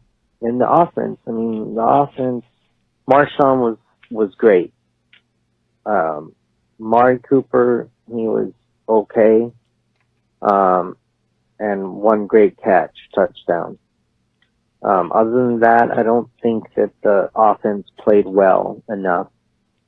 And there was a lot of turnovers. I think it was 5. What is it? 2 interceptions, 3 fumbles or something like that. Even Marshawn had one, but I mean, Marshawn never does that, so I can forgive him on that. But everyone else, I mean, Carr making some horrible throws. I don't know. I mean, I guess it is on Derek, but it's also on, you know, the other people that fumbled. Derek at the end, crucial interception, and then that stupid thing right at the end. I mean, just freaking throw a Hail Mary. Don't try to play hot potato. DeAndre Washington throws it back to Carr, and fucking Carr can catch it, and then the other dude picks it up, runs it for a touchdown. And that was super embarrassing. We all know what's going to happen. Todd Downing's going to go. Pagano's going to stay because he's doing a great job. Oh, and there it cut him off. All right, I was a little distracted. My 2-year-old was trying to break into my office in here and try to come in. Well, I'll tell you. Appreciate the call, Diego. Merry Christmas, man. Yeah, well, and take a minute to deal with Anthony there, because Diego, we made him call back for a 4th time because we forgot about his first or second phone call, one or the other. But now, after hearing from him officially here on Raiders Fan Radio for 3+ times, that makes him a made man. Oh, you know why we're here. So if you got any doubts or reservations, now is the time to say so. No one will think any less of you, because once you enter this family, there's no getting out.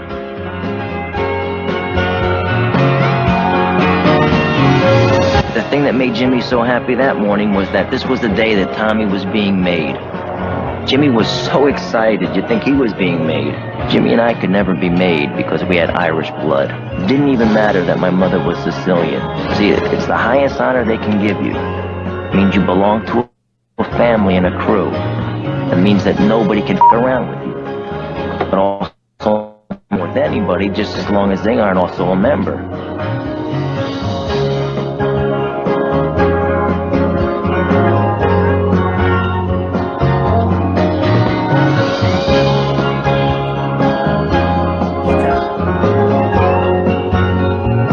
All right, Sonny, we got 2 callers left. Next up, we are going to hear from Brenda. I'm not sure where Brenda was calling us from, but let's go ahead and hear from her here in Mandego Dungeon. Hi, Sonny. This is Brenda with Face Off with Facemeyer. Wait, hold on. Did she just say Sonny? Hi, Sonny. This is Brenda with... Hi, Brenda. This who again? Hi, Sonny. This is Murph, the ladies love you, man. I don't know what to tell you.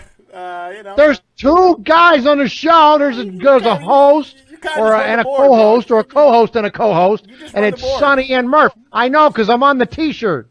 Hi, Sonny. This is... She don't even say it's Murph. What's up with that, man? Hey. Yeah, you know, what do you do, Murph? What do you do? All right, here we go. Let's listen to the rest.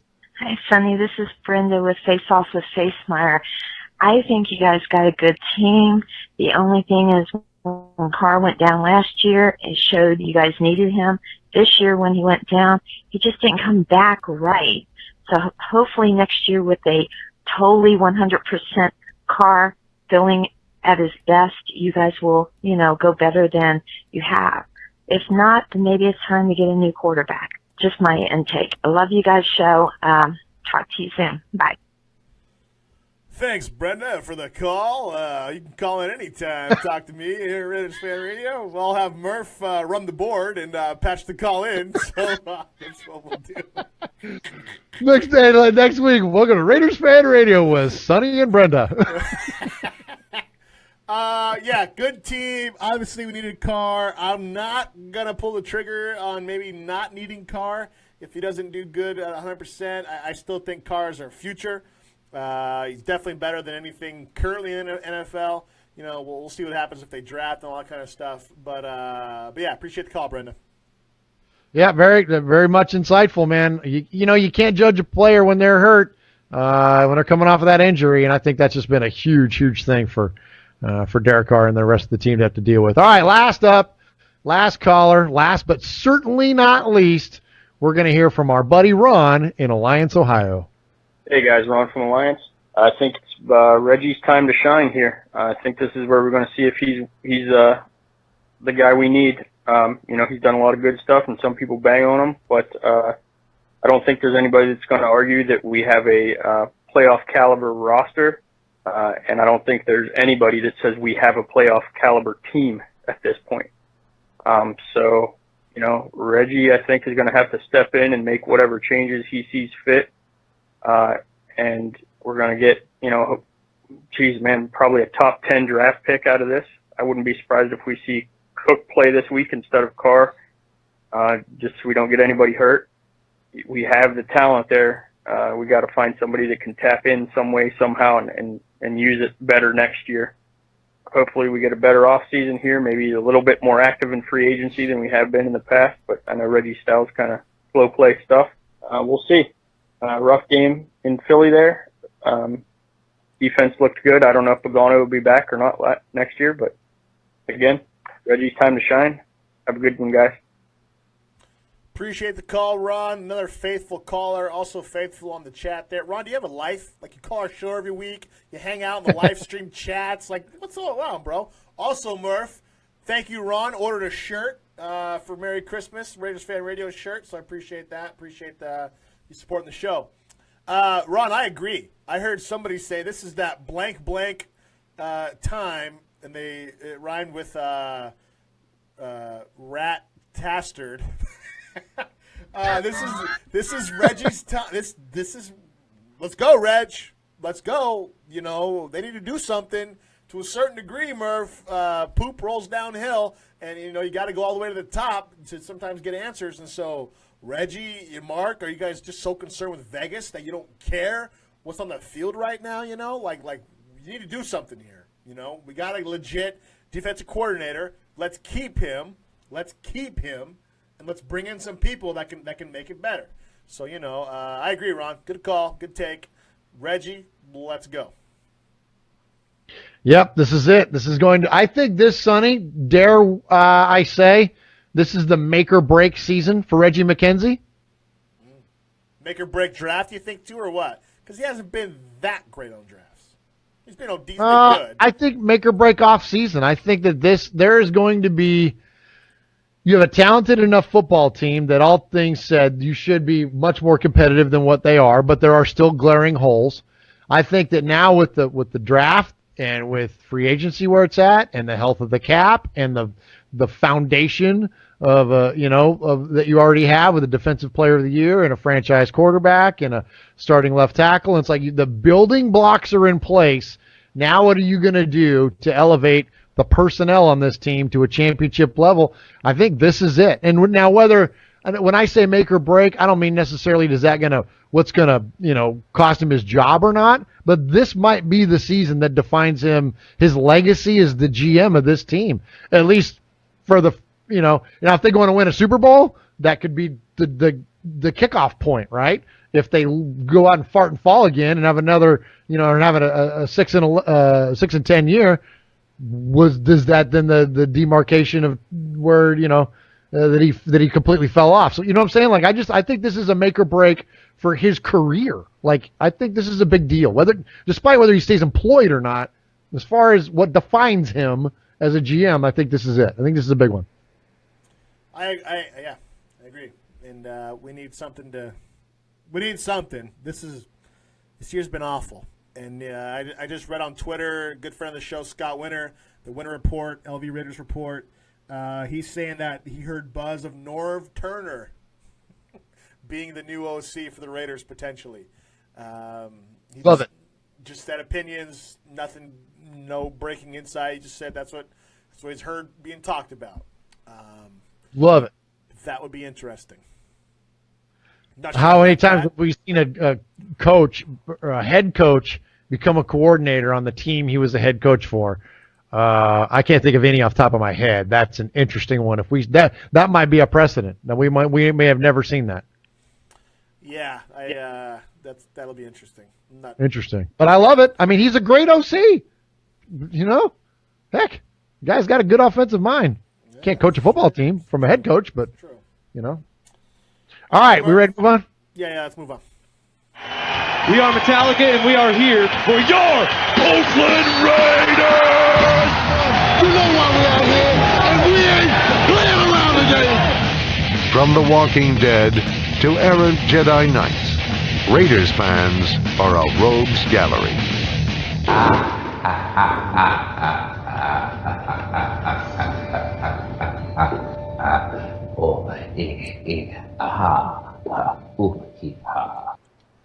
All right, Murph, this week the Raiders end their year with a home game against the nobody wants ya Chargers. They don't want them in San Diego. They don't want them in L.A. And we get to go down to L.A. and have a home game, which is kind of nice, home game on the road to all of the beloved fans out there in Los Angeles. Murph, Chargers have reasons to play right now. The Chargers are in the playoff hunt. They need a win to get in. They also need other teams to win. I'm not going to break it all down, the possibilities and stuff like that. They're 8-7. They're in second place in the AFC West, and they have something to play for. So, all that said, Murph, all year long we've given people 3 reasons why either the Raiders are going to win, but also why the other team is going to win as well.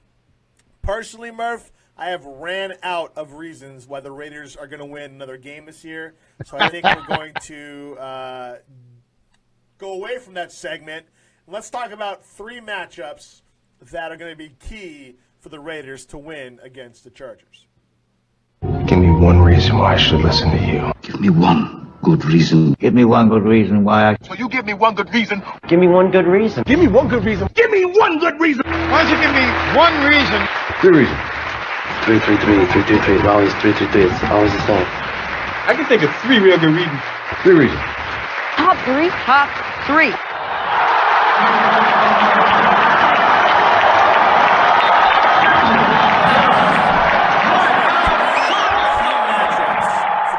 Chargers this week. Number 1, you have Sean Smith, who will be lined up against Keenan Allen for the Chargers. Keenan Allen has 1,200 yards, receiving yards in the year, tied for 4th in the NFL. However, Sean Smith has had a really good December. As we stated earlier, he's in the top 10 in passer rating or in low quarterback passer rating against him. So, Murph, who's going to win this matchup, Sean Smith or Keenan Allen? Keenan Allen. Even against Smith and the way he's been going great and stuff, you think he's going to have the better of the day? Yeah, but look at who he's been matched up on. He's been matched up against, tall physical receivers like Alshon Jeffrey or Demaryius Thomas, of guys that aren't running, 4.3s. Keenan Allen is a fast guy. I don't think that's the matchup at all that's going to go. And this is what I think Pagano has done well, is that, and this is one of my big complaints about this Raiders team as a whole, isn't it not taking advantage of what these players do well and putting them in positions to be successful. Instead of trying to wedge your players into a scheme, form a scheme based on what your players already do. Well, Sean Smith is a great coverage guy, but he's a great coverage guy against other big physical receivers because he's a big physical corner. Don't put him on a smaller, fast guy like Keenan Allen. Keenan Allen will eat his dang lunch. No, I don't think so at all. I think you're going to see, Travis Johannesburg carry over there, or God forbid if David Amerson ever came back. But that's what you're going to see over there. You won't see Sean Smith lined up against Keenan Allen. I'm not going to say at all in this game, but very rarely will you see him lined up. You're going to get the more agile, quicker guys matching up against him. Guys that are a little more you have loose hips, to use a Mike Mayock term, huh? So you think McDonald and Carey will be on him? Yeah, I think so. I think Carey's probably your guy. Okay, moving forward. Navarro Bowman versus running back Melvin Gordon.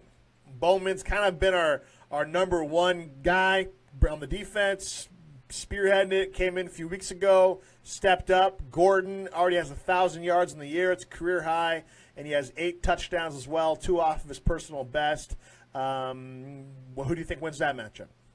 Yeah, I'll take Bowman all day long on that. I think that Bowman is, unfortunately, because of the way that the team has underperformed, I think that his signing is kind of gone a little overshadowed, or has gotten a little overshadowed by the lack of success on the team.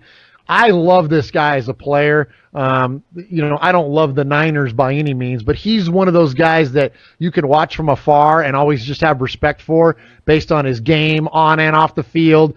And I think that it would be a mistake if the Raiders don't lock him up. I'm assuming they will. Otherwise, Reggie would have never have made a play for him to begin with.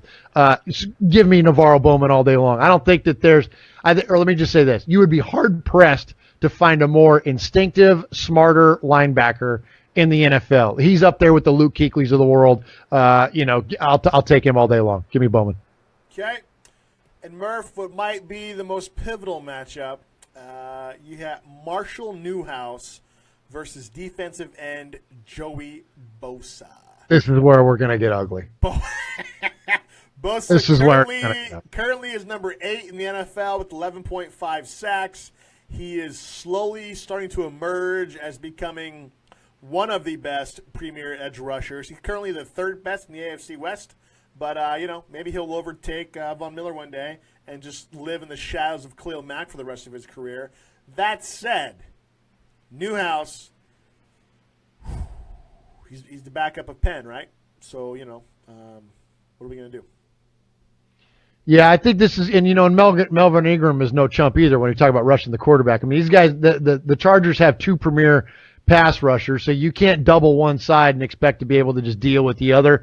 It's going to be a problem. And I'll tell you what scares me most is that, and this is where I thought that Musgrave outshined what Todd Downing does, is that last year, how many formations did we see where they would bring in like Denver Kirkland to be like the 6th lineman? Or I know Lee Smith got hurt, but designed to have like Lee Smith help out, because Lee Smith's basically a small lineman. He's not even that small, right? Like he's a tight end by title, but he basically plays like an extra lineman.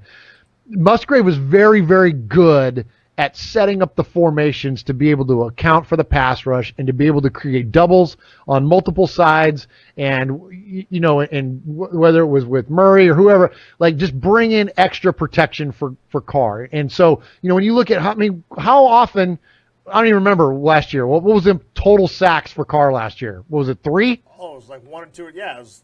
Yeah. 1? Was it the one? I know that the first one Penn gave up was the one that broke his leg, but didn't every sack, it was 4 total, and they came from Austin Howard or something. I don't remember what it was exactly, but what my point is though is that Musgrave was very good at designing the formations to be able to accommodate for the pass rush. Todd Downing's not that guy, so we're going to be in trouble when it comes to this pass rush. And Penn is out, so you got young David Sharp in there who looked pretty decent. I mean, he looked like he had a good game. Okay. Yeah.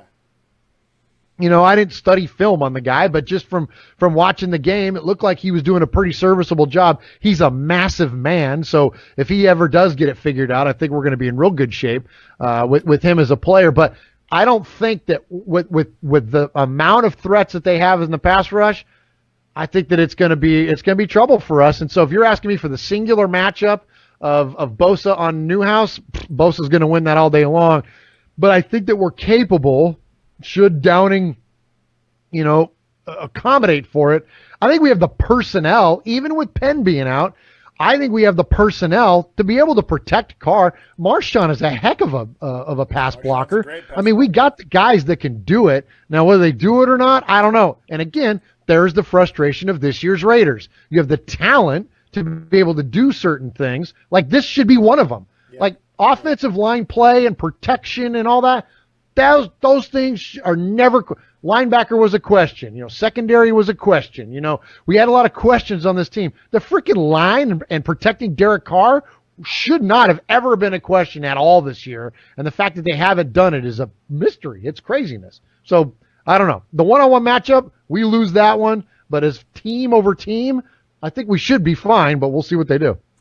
I misspoke. Newhouse isn't the backup for Penn. Sharp is the backup for Penn. Newhouse is the right tackle. Yeah, but they were switching sides. Yeah. I mean, they are by title, but you never know what's going to go on. You don't know who's going to be where. So here's the problem. Here's the problem. According to Pro Football Focus, which, is just basically a numbers site, but numbers tell a tale. Marshall Newhouse is the number 70th overall tackle in all of pro football. Now, what does that mean, Murph? How many starting tackles are there per team in the NFL? There are 2, so that's 64, and he's 6 behind. Oh, slow down there, math genius. What? There are 2 tackles per team. How many teams in the NFL? 32. Okay, so how many total starting tackles are there in the NFL? Oh, so 64, so 128, yeah. So there's 64. What are you talking about? There's 64 starting tackles in the NFL, right? That's what I said the first time. Yeah, slow down. This is why Brendan talks to me, not you. There are 64 starting tackles in the NFL. And Marshall Newhouse is ranked 70. That's what I said the first time, and then you questioned me, and then I came up with 128 for no reason whatever. You have to slow, Murph, to slow this thing, right? So, there's 64 starting tackles. I know, I said that. Yeah, I get it. 70th. So does all of Raider Nation. We all got it. Yes, there's 64. Yes, thank you. That means there is 6 backup tackles. Fully noted. That's where you get to 128. Gosh, calm down. There's nothing. There's not 128. It's not even on my radar here. Exactly. There are 6 backup tackles better than Marshall Newhouse in the NFL. I agree. That sucks. That sucks. Now, Bosa, on the other hand, Bosa is the number 6th rated edge rusher in all of the NFL. I have no faith that Todd Downing is going to adjust or counter what the Chargers are going to do on defense, and I see Bosa eating our lunch, man. In all honesty, I have no faith that Downing is going to make have the ability to make the adjustments needed. And if Carr truly is scared and he's out there playing with lack of confidence, this game could get ugly fast, dude. And I hate the Chargers. And then you got Melvin Ingram coming in from the other side. Like, it doesn't get any better on the opposite side of the field. No, it's craziness. This could be a recipe for disaster, and it could lead to a really bad outcome coming. So, I have a butt. Go ahead. I'm glad you have a butt. All right, and it's split right down the middle. Okay, so here's my big butt. Okay, there is one big reason that the Raiders are going to win this football game. And I want you to picture this. I want you to picture a Los Angeles soccer stadium, Sonny. You with me so far? I gotcha. A Los Angeles soccer stadium that's roughly half or a little bit less than half the size of your typical NFL stadium, where you can, as a player or even as another fan, you can kind of see everyone. There's not a sea of people. Everybody is kind of right around. It's close. It's intimate. Everyone's in an intimate proximity. And 30,000, all 30,000 of those people are going to be wearing black, and they're going to have eye black on, and they're going to have skulls on their shoulder pads, and they're going to have spikes and eye patches and foam knives and foam daggers and shirts that say Al on them and jerseys that say number 12 and skulls and crossbones that they're going to be holding up high over their head, and they're going to be screaming at Phillip Rivers and all 19 of his kids that are up in the press box. It's going to be a rabid Raider sight. That we own Los Angeles. The Raiders and the Raider fans and Raider Nation owns Los Angeles, and don't you know the Raiders' first trip to LA and however long, Raider Nation is going to show up, they're going to show out, we're going to own the parking lot, we're going to own the tailgates, and we're going to own the team. And even if you ask the San Diego Chargers, and I said San Diego, damn it. If you ask the San Diego Chargers, they know who owns LA, and it's the freaking Raiders, and they're going to be looking up into the stands, and those fans are going to be crapping on them, and it's going to be beautiful, and they're going to be disheartened, and Phillip Rivers is going to get rattled, and he's going to throw picks, and we're going to be running back for touchdowns because we're actually going to catch him this time, and the place is going to go bat crazy, and it's going to be beautiful, and the freaking Raiders are going to win this game and give us a little glimmer of hope going into the offseason. And if they don't, then whatever. It's just the year's been the year. But I have a faith, Sonny. I'm a firm believer in the power of Raider Nation and what the impact of that in a small, intimate stadium can have on a football game. And this is the time. This is it. Come on, Raiders. We got this, man. We cannot lose to the freaking Dolts twice. Unbelievable. Unacceptable if you do. We got to go beat them in their crib. And it's not even their crib. It's our crib. Well, Murph, that's real good and passionate, but the Raiders are not good this year, and no matter who that's beside the point. No matter who are in the stands, their passion is not getting onto the field for the team. So you're not going to bring me down, Sonny. Your negativity, your gosh darn negativity is not going to freaking. Wait 5 days. Wait 5 days and watch what the Raiders do. The Raiders will bring you down. Yeah, you can come on here and be negative again, but no, we got this one. This is why Brendan talks to me. You live in La La Land. I live in reality, Murph.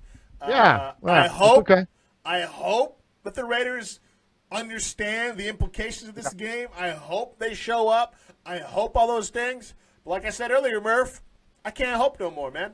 I can't hope no more after they go into Kansas City and lay an egg. I can't hope no more after what they did against the Cowboys, the Eagles.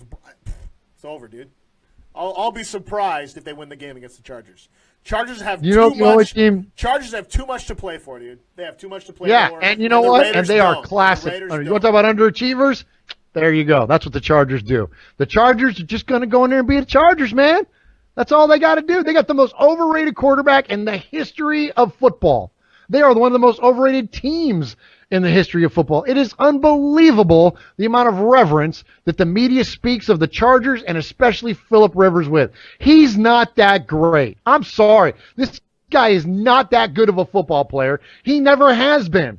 He's always underachieved. He's always choked when it's counted most. LaDainian Tomlinson used to absolutely kill us. But Phillip Rivers is not the guy that did. I'm not afraid of the Chargers, man. Hey, Bruce not Irvin. Afraid of him. Are you done yet, Bruce Irvin? We're going to be fine. You sound like Bruce Irvin. We got. Okay. You know what he did this week? Did you see what he did on Twitter? He said something about the Eagles aren't very good without number 11 as their quarterback. Well, that was dumb. He shouldn't have said that. That was dumb. This is different. How are you going to sit here and talk about Phillip underachieving when our freaking quarterback throws the ball 5 yards downfield? Give me a break, Murph. I tell you how, because I've watched how many years has Phillip Rivers been in the league, Sonny? Smart guy. How many years has he been in the league? Is not going to beat the Chargers. How many years has Phillip Rivers been in the league? Raiders. I just kicked my kid out because of the Raiders. They are not going to beat the Chargers, man. How many years has Phillip Rivers been in the league? Do not a lot. A lot. 14, right? Whatever. How many years has that team underachieved?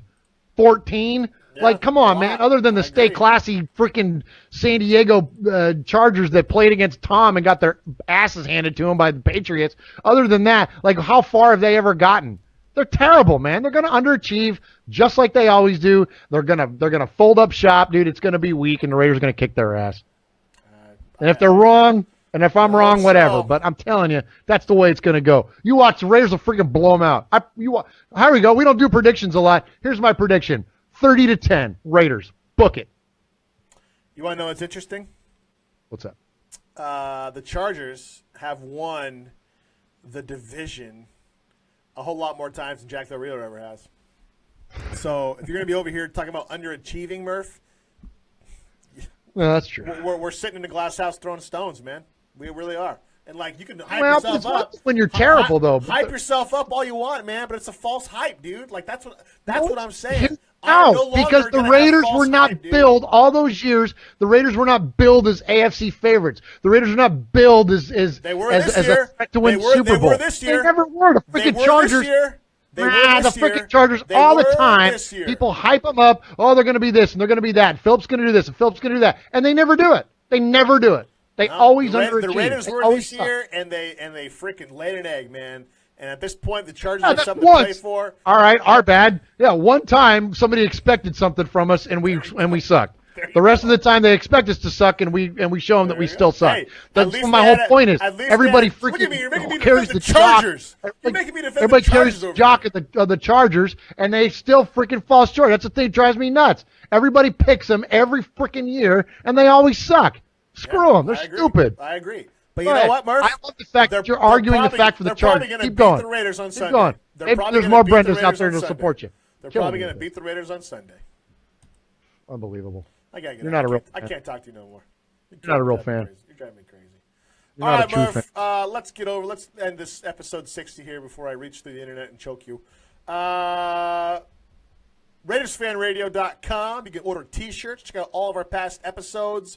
Check out the post live stream video of that. The podcast of episode 60 will be out later today. If not, early tomorrow morning. You can find that on iTunes, Stitcher, Podcast Addict, Google Play, iHeartRadio. Where else, Murph? All those places. You got it. All those places. And on Twitter, at Raiders Fan Radio. Murph has a Twitter, _Murph. I have a Twitter, at Sonny RFR. However, Murph, Twitter is too toxic for me. So after the season's over, I'm gonna delete my personal Twitter account. Find us on Facebook. Raiders Fan Radio is the page. You can tweet us at Raiders Fan Radio on Twitter. Yes. Tweet us at Raiders Fan Radio on Twitter. Raiders Fan Radio has a page. Please like it on Facebook. Murph and myself also have profiles in there as well. Find us on Facebook and Instagram, Murph. Murph kills it on the Instagram for Raiders Fan Radio. So please go there and like and all that stuff there as well. Anything else, Murph, before we go? Yeah, if you just anytime you have an opportunity, please to rate or review the show.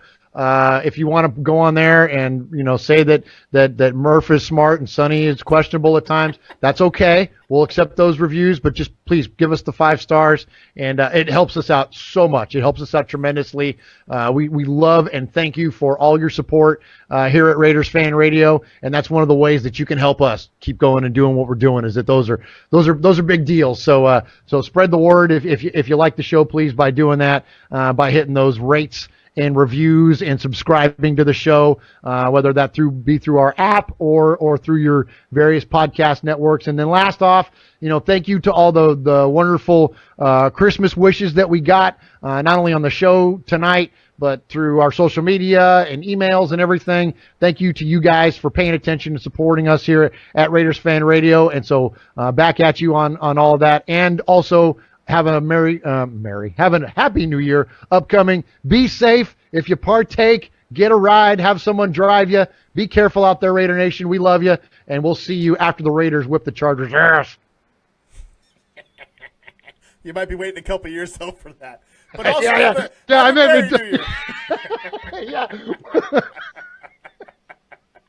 I meant 2019. Yeah, you just might wait 2 or 3 years for it, but we'll still see you then too. All right. Raiders Fan Radio, Raider Nation, wherever, forever. Thanks for tuning in.